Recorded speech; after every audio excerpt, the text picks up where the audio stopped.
We're preparing for turn 2 of our game, and I just wanted to show off the command chits that are going to be inserted into our cup.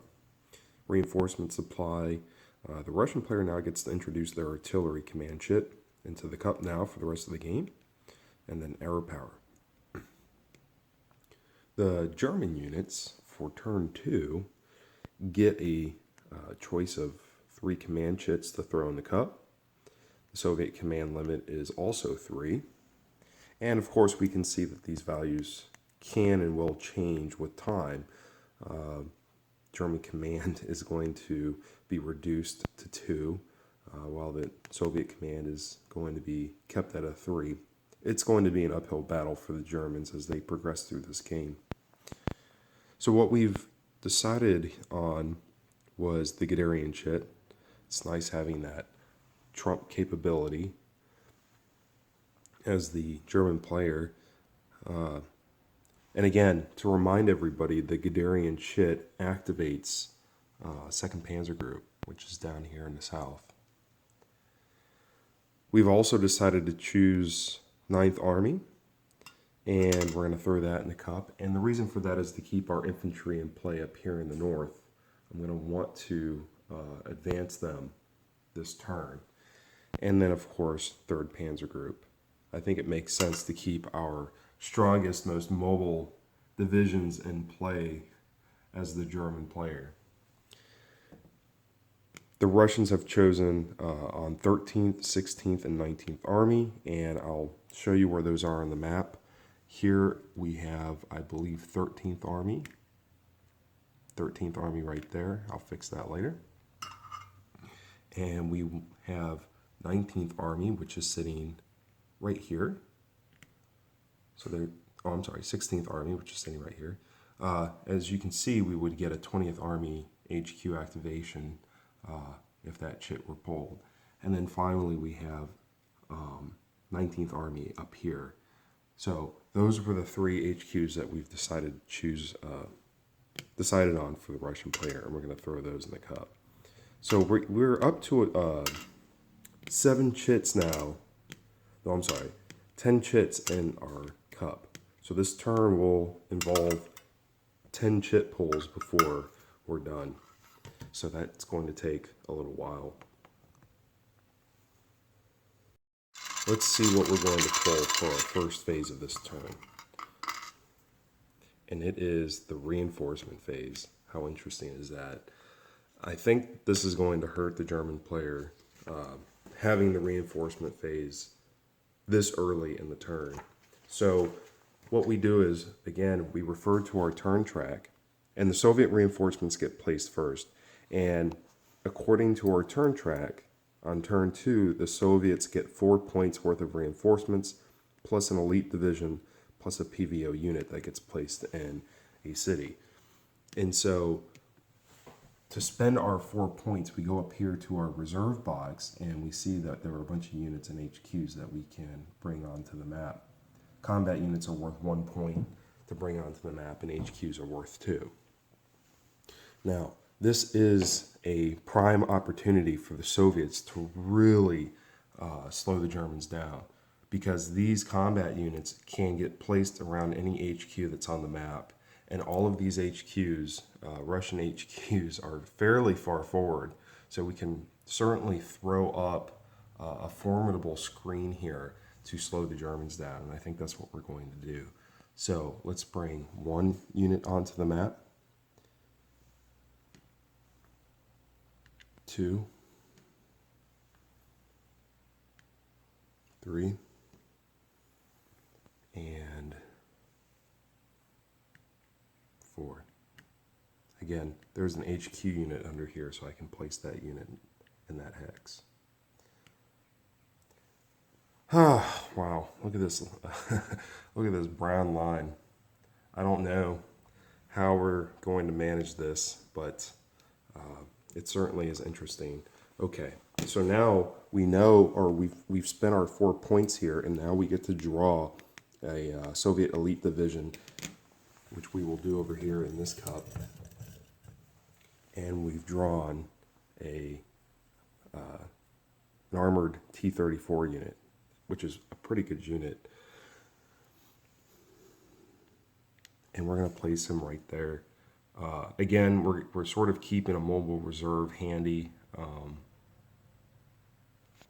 for whatever reason.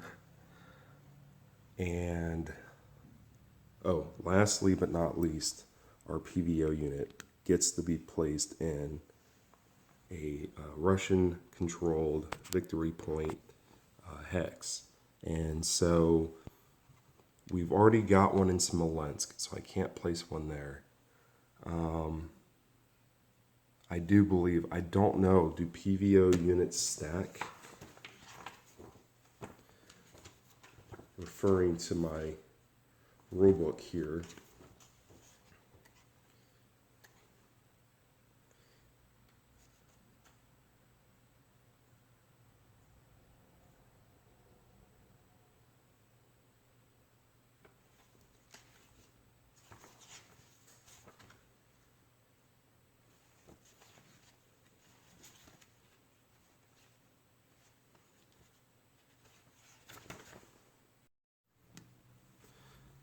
I'm thinking we're going to place this PVO unit up here in the north,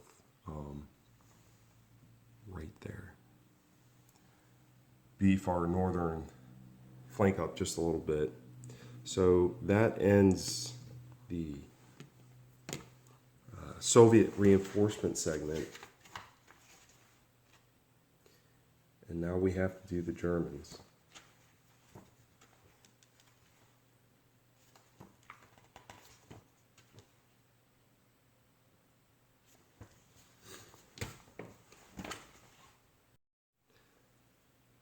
Now, the only reinforcements that the Germans are able to bring on the map are these units here that are assigned to the Minsk pocket. The Russian player, of course, many of their units that are eliminated in combat go to a reserve box from which the Soviet player draws on for reinforcements. So there is potentially an unlimited number of units that the Russians could draw on during the reinforcement segment, but the Germans are extremely limited because eliminated German units are removed from the game. And again, we can refer to our Minsk escape table, and we remind ourselves that we have to roll a die to see if Russian units escape the pocket. And what I want to point out here is over here, here's the result effect. If an A or a B was rolled for a 1 to 7 column, which is the only column I would be willing to sort of risk, the Soviets would get a +1 die roll modifier for all combat for the rest of that turn. And that's pretty powerful. I don't think I want to risk it for turn 2. I think looking at the situation, bringing up extra infantry units might not be readily beneficial right now. I think what we need to do is focus on sort of maneuvering the units that we currently have on the map. So whether that choice is the right choice or not, I have no idea. But that ends our reinforcement segment for this turn. So now we go back to our cup and we draw again and we pull 19th Army. So the Russians are going to be able to go. Now there's not much that the Russians can do up here. If we look, here's 19th Army, and we get a couple of activations. So we get 1, 2, 3 different units that can move. But to be perfectly honest, this unit already is in the swamp. Perhaps we could put them back here in order to force a harder encirclement of that unit. Because now we've got them surrounded by some tough terrain. So I think we'll place them there, and we'll pull this guy back into the woods and perhaps across this river. So this is a minor river. It's a thinner blue line, so it costs an extra movement point to cross it. So this is going to cost us 2 to get into the woods. Here, Again, it's all about trying to slow the advance. I think we're going to stick them up into the woods. I think we're going to do this. That way we've got this zone of control line across here that's going to be hard to traverse by the Germans. And then we're going to retreat this unit 1, 2, 3, 4 back into the woods.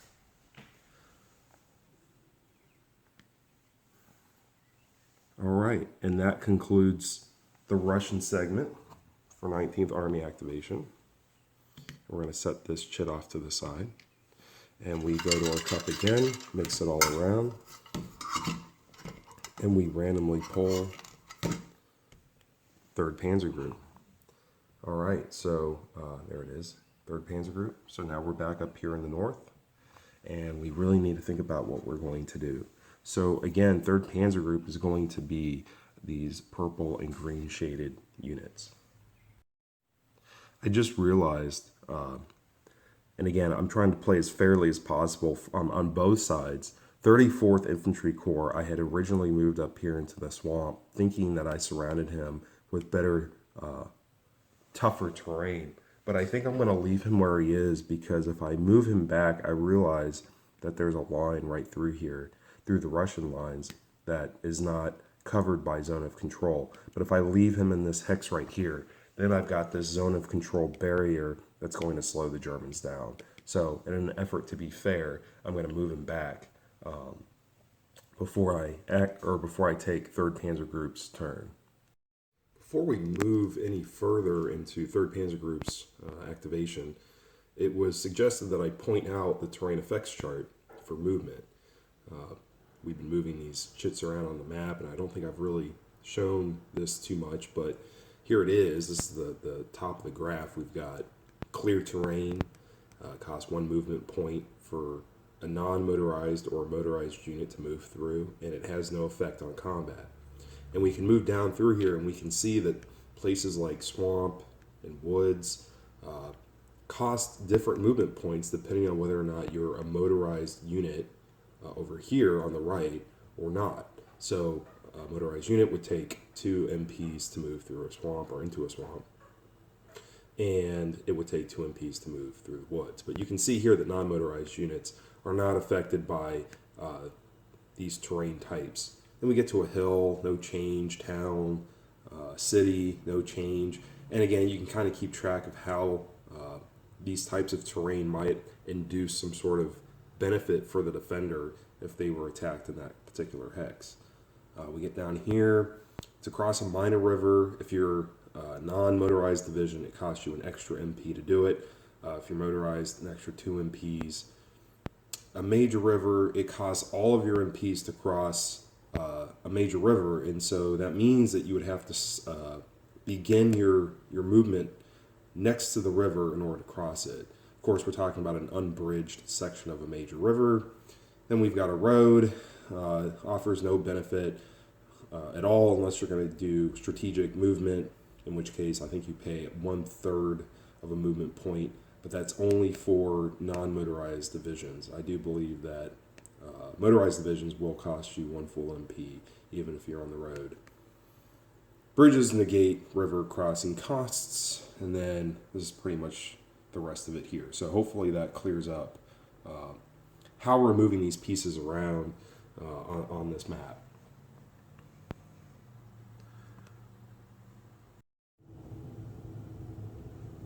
So we've been thinking about what we're going to do with 3rd Panzer Group. What makes this a little nice for us as the Germans is the fact that 19th Army has already been activated and they have already moved. So we know that they're not going to come around again in this turn, and I think that will allow us to be a little more aggressive without worrying about some sort of reactionary movement from the Russian player up here in the north. And so what I'm thinking about doing here is exploiting a hole through this Russian line. We have to punch through and start trying to make our way toward the eastern side of this map. And certainly we've got an opportunity here.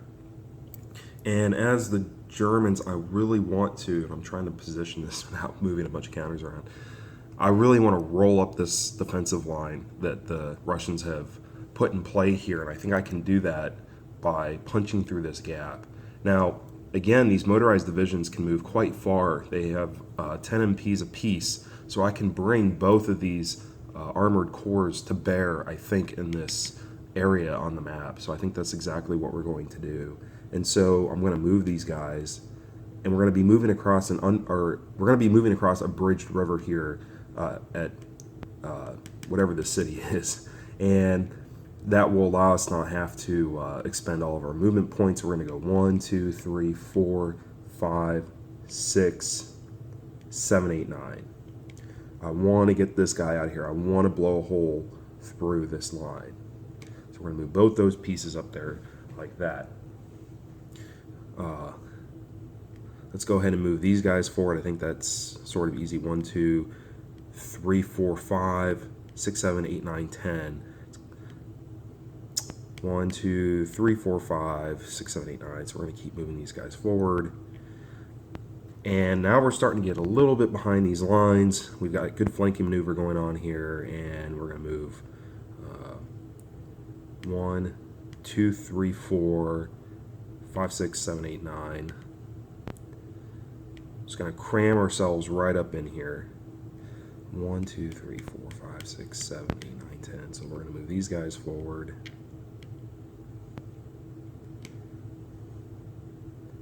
Now, it is sort of concerning that we've got this sort of open area back here that isn't covered by anything, but we have to remind ourselves that we have some infantry up here that will be able to swing down south and cover this approach to our VP hex right here, and we can deal with these infantry units in the woods. So going back to our maneuvering, we've got one more piece here we've got to think about.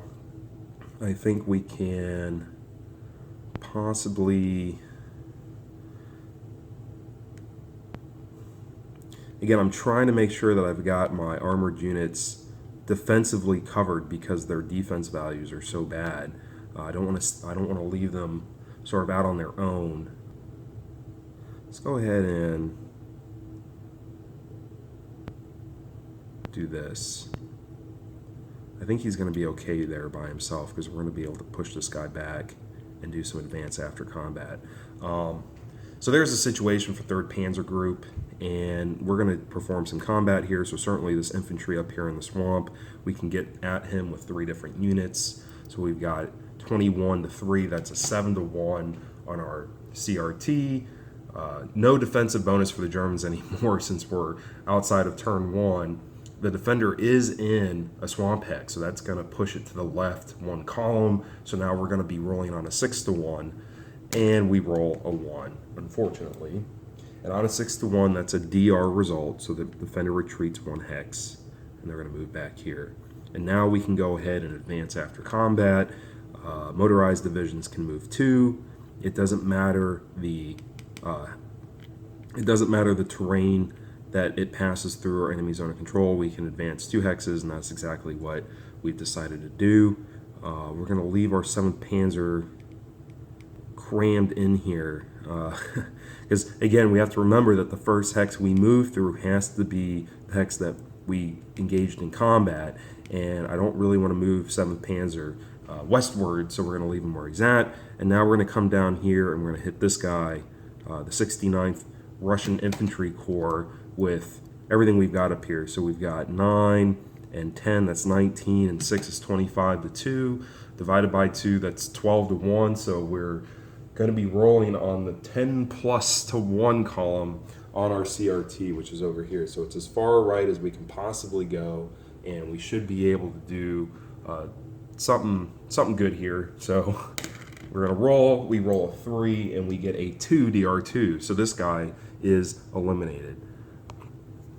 So we're starting to wrap up this northern flank that of this line that the Russians threw up here, and that's exactly what we need to do, is sort of get a gap open here so that we can exploit it and continue moving westward. So we're going to move these guys down, and again, I have to be very careful now about how I position these units, because I want to make sure that all the green units are going to be within 3 hexes of each other so that when they activate, they will all be able to move. And so I think I'm going to position them like so. This way we maintain the integrity of the strength that we're applying onto these flanks while we're keeping our purple units and our green units all within sort of range of each other. So that ends, no, that doesn't end. I've got another stack here to think about. We've got 12 combat factors we can attack with, and I'm thinking if we hit this motorized division in the swamp, we might be able to take them out. That's going to be a 6-to-1 plus a column shift to the left for the defensive bonus in the swamp. So we're going to be rolling on a 5-to-1.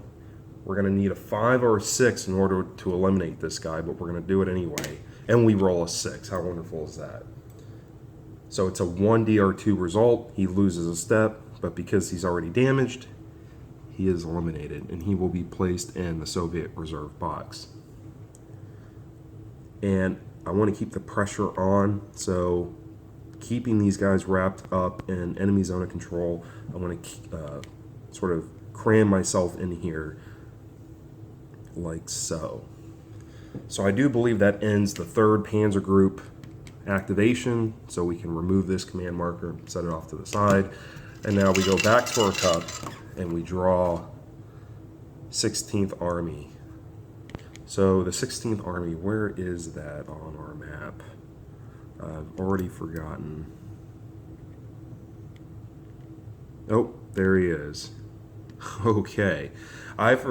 It's been a couple of days since I've completed turn 1, so I didn't remember that 16th Army was in here, which is good. It'll add to the fog of war effect for a solo player. So what that means is 16th Army down here, just north of Smolensk, is activated. 20th Army is activated, so we can sort of see all of these units in here are going to be activated this round, and I believe, well, and it looks like this motorized Russian unit down here will also be activated because he's within 4 hexes of 20th Army HQ. Okay, so we've got lots of different things we can do here.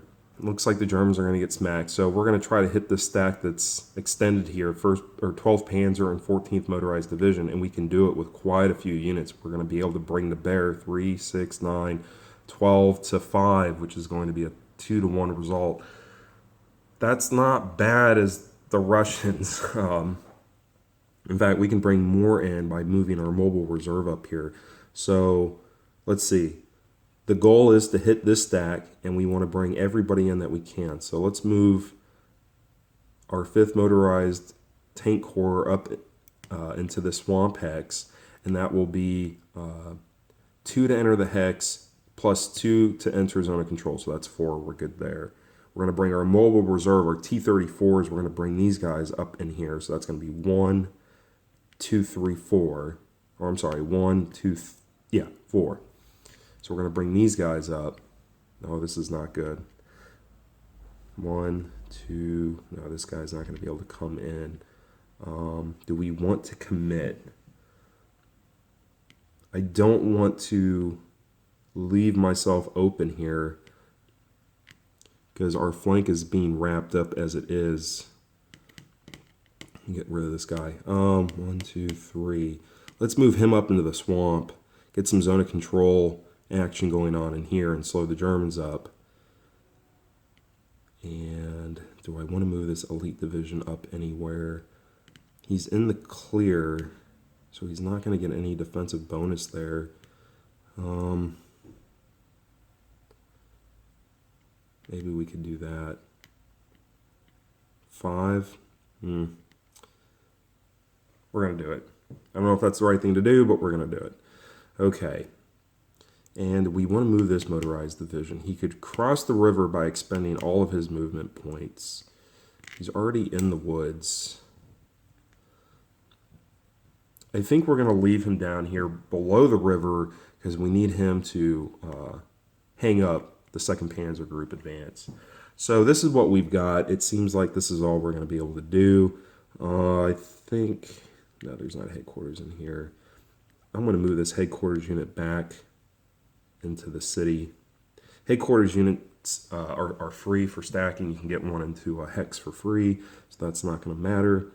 And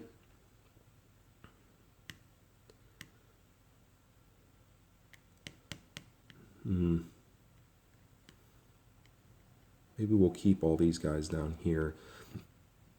We'll still maintain. So I'm going to move this stack down here into this other swamp hex. So the reason for this is because, well, we'll still maintain our zone of control with our front line, but now we can sort of pull our HQ units back a little bit to keep them off the front line, but still keep them within 4 hexes of each other. Okay, so now what we're going to do is add these guys up. So we've got 3, 6, 9, 12, 16 to 5. That's a 3 to 1 on the CRT. So what are we going to get? If we can force these guys to retreat, they're going to have to move through enemy zone of control, and we're going to have to take 1 step loss, and that's going to be bad because there's no way you can.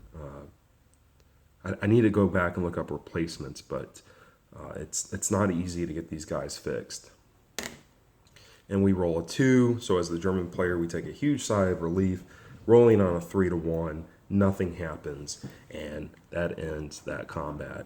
But what we do note here is that he's going to be out of supply. He's actually going to be isolated because he won't be able to trace supply through a hex that has enemy zone of control in it, and that's vacant of a friendly unit.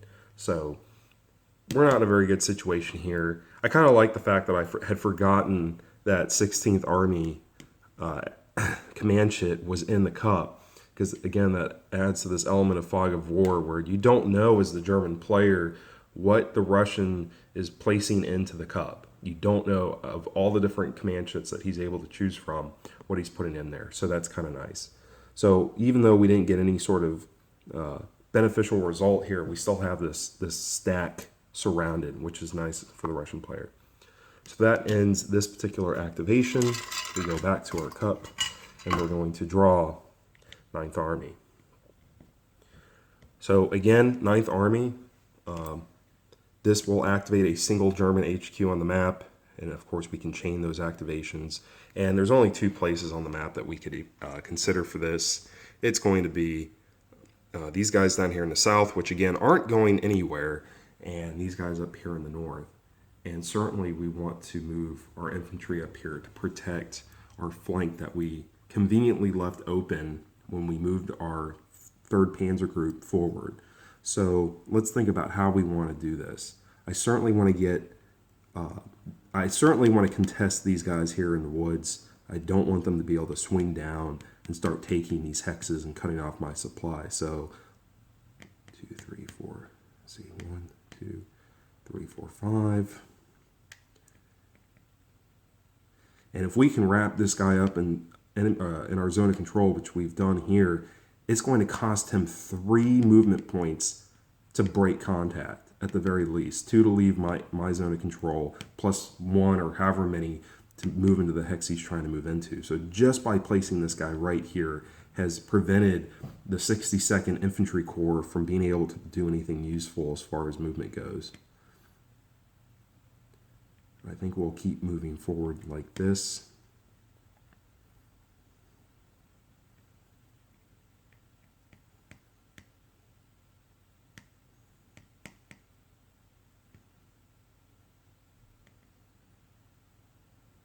Fortunately, I don't have quite enough movement points to bring another infantry unit down into one of these stacks to help boost some combat down here. That's unfortunate, but I do need to continue putting the pressure on. So 1, 2, 3. See, it's going to cost me an extra 3 to move in here. Well, we do what we can, right? Maybe I'll swing them south like this. And then I'll push these guys forward. 1, 2, 3, 4, 5. 2, 3, 4, 5. We'll move our HQs forward because why not?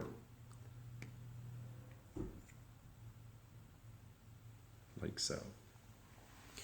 Okay, so now the question is, do we want to perform combat? Normally the answer to that question is yes. 8 to 3. That's a 2 to 1. coming down to a 1-to-1 because of the defensive bonus. I think in this case, performing combat is not the right idea.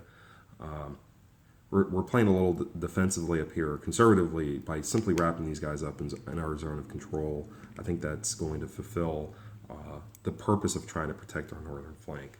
So that's where we're going to leave 9th Army activation for the Germans.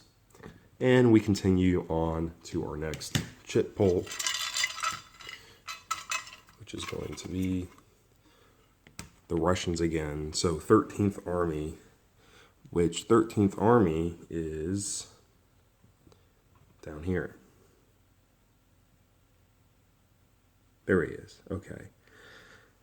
So while I was taking the last couple of, or performing the last couple of phases, I glanced over here and I realized I've got Garian set over here in our box that we can use to trump any chip pull that we come across that we don't want to have happen. And analyzing the situation here, if I trump 13th Army chip pull, then this goes back into the cup, and I would pull Garian, and all of these mechanized units down here in the south would be able to move. And I think that's exactly what we're going to do. I don't want to give the Russians an opportunity to form a better defensive line than they already have. Let's take the initiative and trump this. We'll put it back into the cup. And we're going to invoke Garian. So a couple of things we have to remember is, one, don't leave ourselves in a situation where we can be potentially smacked hard and in some sort of counterattack. The other thing to keep in mind is the fact that we've got all these Russian units down here in the south. I'm going to pull back a little bit so we can see the situation on the map.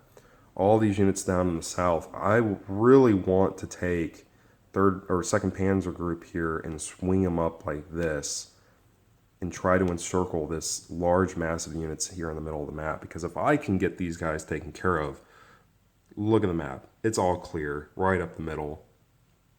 And that's the sort of terrain I want to operate in, and this is certainly hindering me from that. I'd have to be worried about these rather mobile units down here swinging up and potentially taking our VP hex up here. There's a road and a bridge, so they'd be able to 1, 2, 3, 4, 5 easily swing up there and do that. So I can't commit the entire 2nd Panzer Group to trying to destroy this group of units, unfortunately. Whoops. And I will say this game really makes for some interesting decisions that the player has to deal with. So let's see here. What can we do? This guy is already hurting. It's probably going to be easy to knock him out. He's got a combat factor of 2, so he's going to be defending at low strength. This guy's already reduced. I'd love to get these 2 units knocked out up here too. That's the thing, is there's just not quite enough here for the Germans to be able to do everything, right? So let's just go ahead and do this without wasting time. 17th Panzer Group is going to move forward right here. And this stack is going to move forward like so.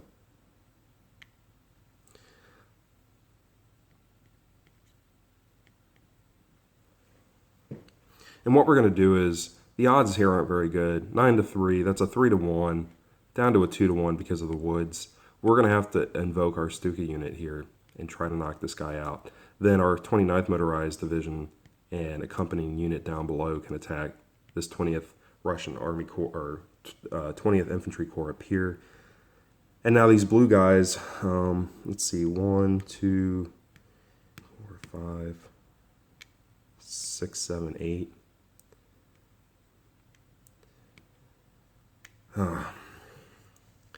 I'd love to start pushing forward here, but the problem is the Russian player has these mechanized units that can move 6, and I don't want them to be able to sneak away in the direction of the mid's pocket, I think we're going to have to try to deal with him. So we're going to go ahead and move these guys forward like this.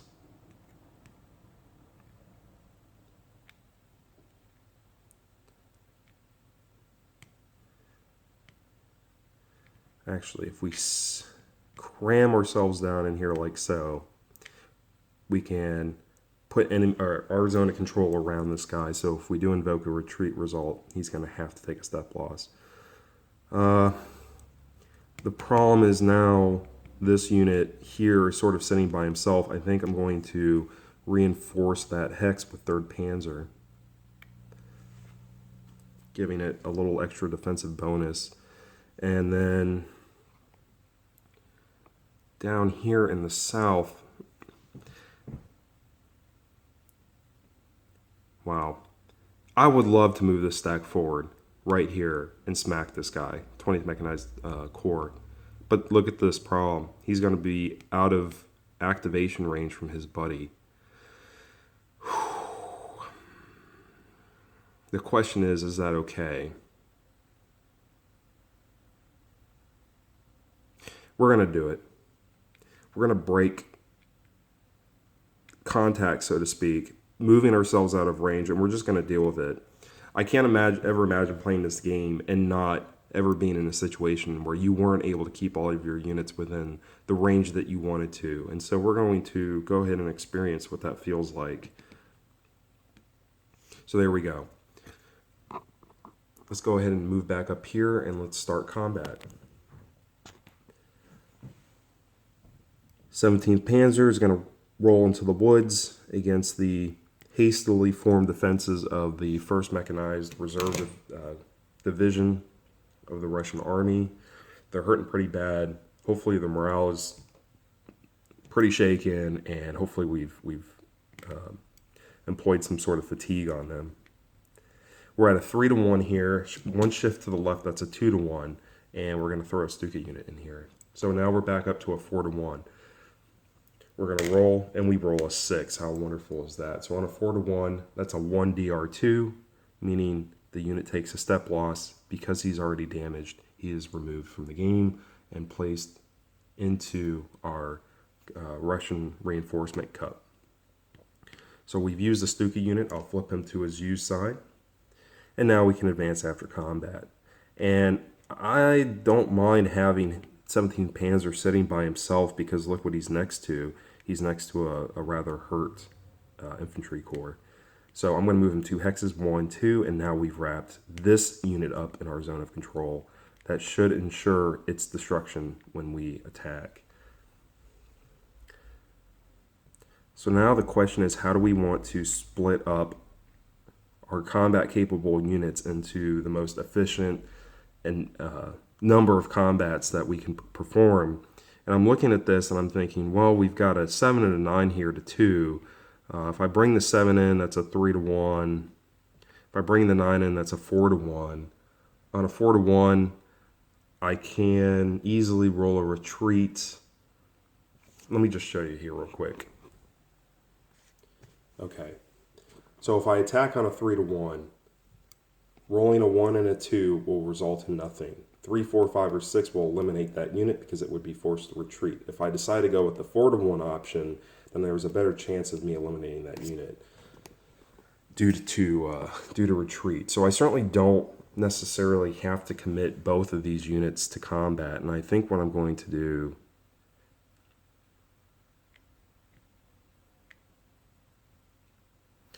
we're going to take a risk here. We're going to commit 29th Motorized Division to combat, and we're going to be rolling on our 3-to-1 table. And we're just going to hope for the fact that that we're not going to roll a 1 or a 2. So there's a 66% chance here that we're going to be okay. And we roll a 5. So we eliminate this unit. We get a little bit lucky there, and he goes into the Soviet reserve box. 20th Motorized Division is now able to move. The question is, do I want to move him forward or keep him stacked with 18th Panzer? I think I'm going to keep him stacked with 18th Panzer, because it's hard to tell, right? I could move 29th Motorized Division here. So it would be 1, 2, and get him forward to Hex. But that leaves 18th Panzer by himself. Unless 18th Panzer was involved in combat that was successful here, then I can get these guys back into the same stack.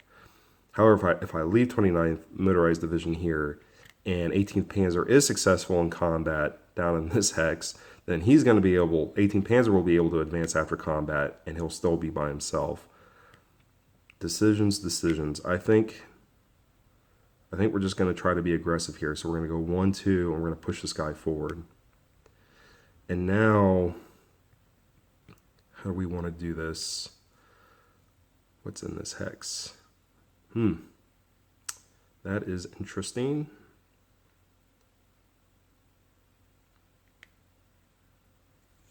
That is interesting. All right, here's what we're going to do. Just sometimes have to make up our minds. 10th Panzer Group is going to push forward solo and attack this infantry corps right here, the 53rd. So that's going to be a 3-to-1 odds ratio. But because this is what I would consider to be a critical attack, I'm going to go ahead and throw a Stuka unit in there for a 2-column shift to the right, so we're rolling on a 5-to-1. So we go ahead and we roll a 4 on our 5-to-1 column, 1, 2, 3, 4. That's a DR2.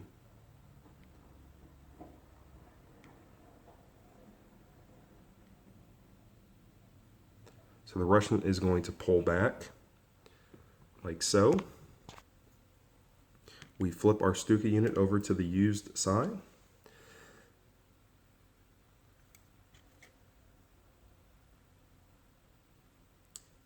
I don't know if I misspoke. I might have said 10th Panzer was committed to that attack. I meant to say 18th. So he's going to move 1 and 2. So that way we can keep him stacked and protected.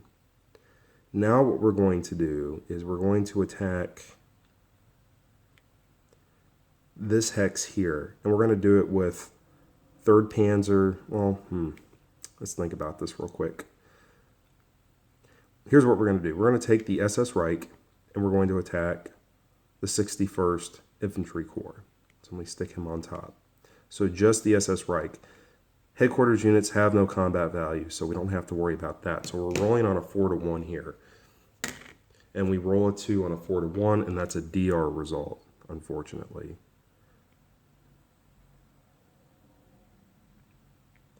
Now you can see how it might have been beneficial for me to leave 18th Panzer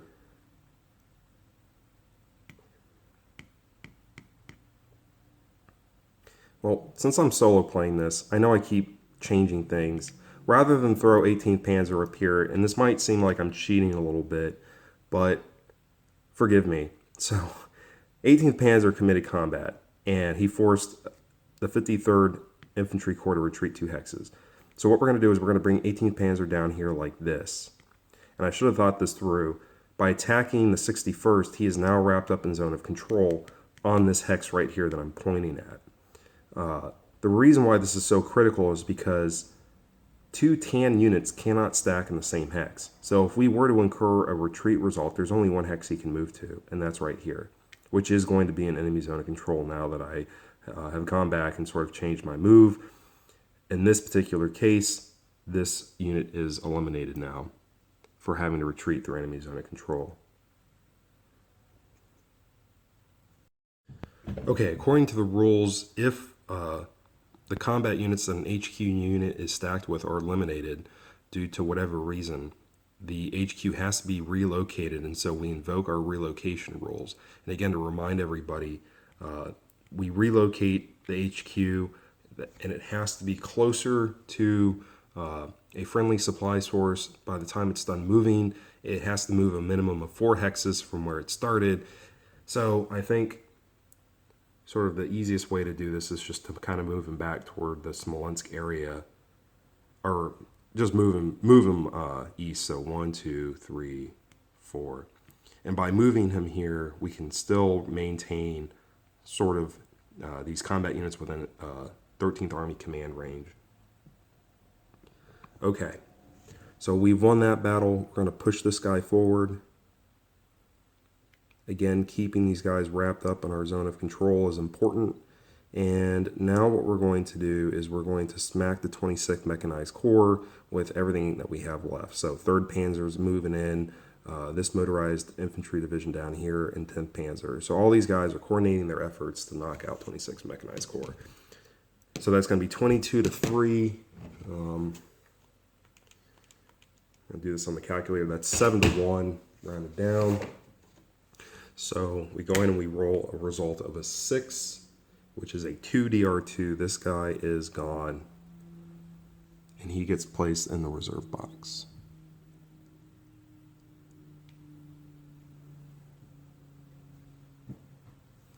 And then we can advance after combat.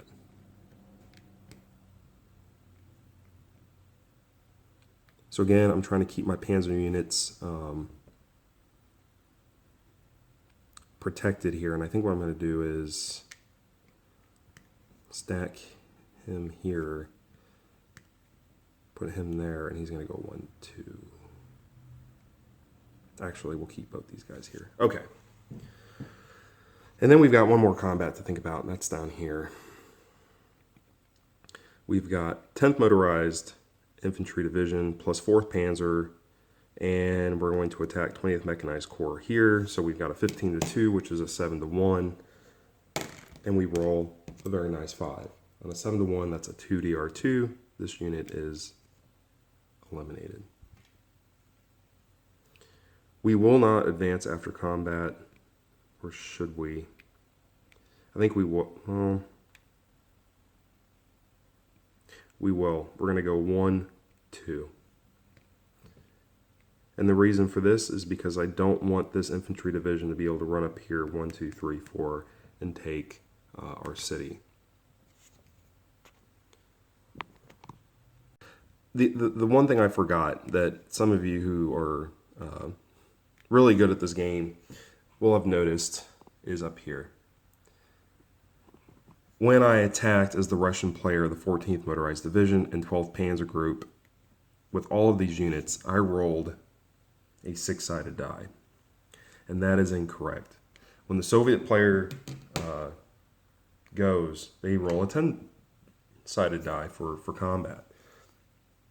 The reason why I'm pointing this out isn't I'm going to leave the result as is, whatever that happened to be, because I don't remember. But the reason why this is so critical for the Russians is there's a rule that says if the Russian player rolls a 10, which is denoted as a 0 on our 10-sided die, if they happen to roll a 10 in combat, they immediately get an elite Russian division placed on the map as a reinforcement. And so, to be fair, we're going to go ahead and roll this die. If we roll a 10, we're going to take care of that. And we roll a 9, so we don't have to worry about it. But I need to keep that in mind, that as the Russian or as the Soviet player, they are going to be rolling a 10-sided die for combat, as opposed to the Germans, where they roll a 6-sided die. So other than that, I think we're doing pretty good. We go back to our cup and we pull the next command chit, which is going to be supply. We'll set this guy off to the side. So this is going to be interesting because we do have an isolated German mechanized unit up here, which is not good. So certainly this German stat cannot trace supply to a friendly supply source. So we're going to stick an isolation marker on him. And what that means is, and this is really going to hurt the German player, a unit that is isolated have their attack strength, defense strength, and movement allowance halved. And they're going to remain in that status until we pull the supply marker again in the next turn, which could be a while. So this is just great. Well, we can see sort of the benefit of having our Russian mechanized units sort of spread out along the front line to where they can maneuver in such a way to isolate these German mechanized units. And I'm looking through here. I don't see anybody else that's out of supply. All these guys can trace a line of unlimited hexes back to a friendly supply source. So I think we're good there. So we go, or we end the supply phase, and we go to the cup.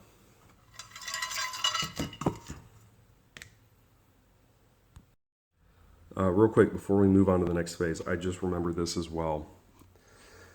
The Russians have a really interesting, and what I would consider to be quite powerful ability in this game. And I don't think I've talked about it yet, but after turn one, which we're in turn 2 now, so this applies, the Soviet player for a particular turn has a number of out-of-supply markers that they can place on German units. So for turn 2, the Russian player gets 2 of these out-of-supply markers. In turn 4, they're going to get 4. In turn 5, they're going to get 6, and so on and so on. And here they are. And here's the really cool thing. As the Russian player, they can, in the supply phase, which we're in, pretend like I haven't drawn this yet. I'll set this off to the side. The Russian player is able to put out of supply, in this particular turn, 2 stacks of German units. Just like that. We're just going to plop these down on a stack of units and force them to be out of supply. Now, there is a slight difference between being isolated and being out of supply. Being isolated, again, all of your values on your counter are halved, so attack, defense, and movement. Being out of supply simply will have the attack and movement strengths. So, where are we in danger the most as the Russians? We're sort of okay up here in the north. We've got this stack sitting here in a swamp that is really protecting our northern flank here on the approach to Smolensk. That will slow things up. But down here, sort of in the center of the map, we are in grave danger because now look at all this clear terrain for these units to maneuver in. I think what we're going to do is we're going to place an out-of-supply marker on this stack. And again, I'm trying to maximize the number of German units I can put out of supply. That's very important. So in a way, it was it was good that our units here belonging to whatever the red corresponds to are spread out. Whereas down here, we've got stacks of units. So every time I slap this down, this out-of-supply marker, I'm putting 2 units out of supply. I think we're going to put both of those guys out of supply. That'll be a total of 4 units that we've put out of supply. And that's really going to make things interesting for the German player. So now that we've wrapped up supply, this is the command chip that I drew, 13th Army. And 13th Army is somewhere. Oh, he's down here. Okay. There's 13th Army. So we've got these 3 units that are activated and the stack right here. And that's it. The question is, what do we want to do? Now, being out of supply does not affect the defense values on these particular units. So that's not going to help us there as far as trying to attack goes. But is there somebody else we can smack? And I think we can. 18th Panzer right here. I think we might be able to bring the bear. Let's see, 1, 2, 3, 4, 5. We'll be able to do this. 27th Mechanized Corps will move here, and 53rd Infantry Corps is going to move here. So we're going to be able to bring to bear 6 combat values against this 18th Panzer. So that's going to be 6-2, which is 3-1. And again, I'm going to remember this time to roll a 10-sided die in this case. And do we want to break contact here? I could pull them back for 3. I think I will. I'll pull them back here. Okay, we are going, well,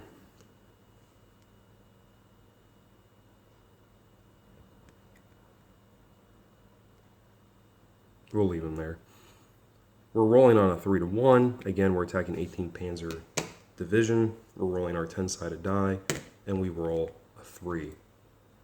So on a 3-to-1, that's a DR result. So we're going to force this unit to retreat. Like so. And that ends 13th Army activation. And now we go back to our cup. And we're going to pull artillery. So this is a neat little mechanic we haven't seen yet in this game. But I'm going to go ahead and point out the rule on this. When the artillery chit is drawn, the Soviet player rolls a 6-sided die. He divides the die roll by 2, and we round fractions down, and then we immediately perform this number of artillery attacks in this phase. So let's go ahead and do that. So we roll a 3, we divide it by 2, and we round the fractions down, so we get 1 artillery attack in this particular phase. The hexes the artillery attacks are performed in must be adjacent to a Soviet combat unit or HQ, or 2 hexes away from Soviets in a hill. We roll on the CRT in the 3-to-1 column. And we are going to roll a 6-sided die for artillery attacks. Also, so we get this artillery attack sort of ability.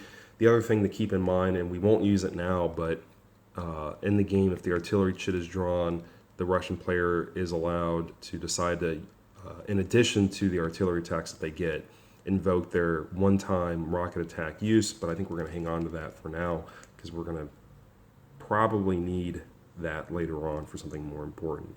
So we get to do 1 artillery attack. Really what this comes down to is this. If we look at our 3-to-1 column right here where the artillery is rolled on, the most we're going to be able to do is some sort of retreat. Now what's interesting here is if we can invoke a retreat on this stack, he's going to have to take a step loss. And I think that's what we're going to do. Why not? Let's do it. Let's hurt these Panzer units as much as we can. So we're going to do an artillery attack here. Again, we're rolling a 6-sided die for this on our 3-to-1 column, and we roll a 2. Look at that. No result for the roll of a 2. So we kind of got lucky there as the German player. We did not force a retreat and therefore a step loss. So that didn't work out too well for the Russian. So that ends that particular phase, and we're down to our last chit. I'm just going to dump it out of the box, and we get our German air power chit, which means then that one of our Stuka units down here can be flipped to its unused side, which is good for the Germans. All right, that concludes turn number 2. Let's go ahead and overview the map again real quick. We've got our infantry up north, trying to clear that out. We've got our Panzer Group down here, sort of north of Smolensk, trying to penetrate through the Russian lines. They opened up a nice gap here to exploit, perhaps, in the next turn. We moved down here, and we did a pretty good job dealing with this big Russian blob here, but we got smacked with these out-of-supply markers. That's really going to hurt. But we've got all this clear terrain through here that this particular core up here, the guy shaded in red, could take advantage of depending on what happens. And then down in the south, we're just trying to hold these guys off as best we can with enemy zone of control, and we won't be able to ignore them for too much longer. So that's sort of where we're at for turn 2. So we're going to be moving into turn 3, and just to sort of show everybody, Soviet reinforcements are going to be a little bit smaller this time around over last turn. We're going from 4 to 3 points to spend. The Russians will still get 2 out-of-supply markers that they'll be able to invoke on the Germans. But look at this. German Command 2. The Germans will be able to put only 2 command chits in play this turn, whereas the Soviets can put in 3 command chits. So we went from 4 to 3 down to 2. That's going to hurt. And so we're really going to have to think about what command chits we're going to want to throw into the cup as the German player, whether we go with Garian with 2nd Panzer Group or 3rd Panzer Group to exploit up here in the north, or 9th Army. This is going to be a lot to think about. So I think I'm going to cut the video here, and when we come back, it will be turn 3 in our playthrough of A Victory Denied.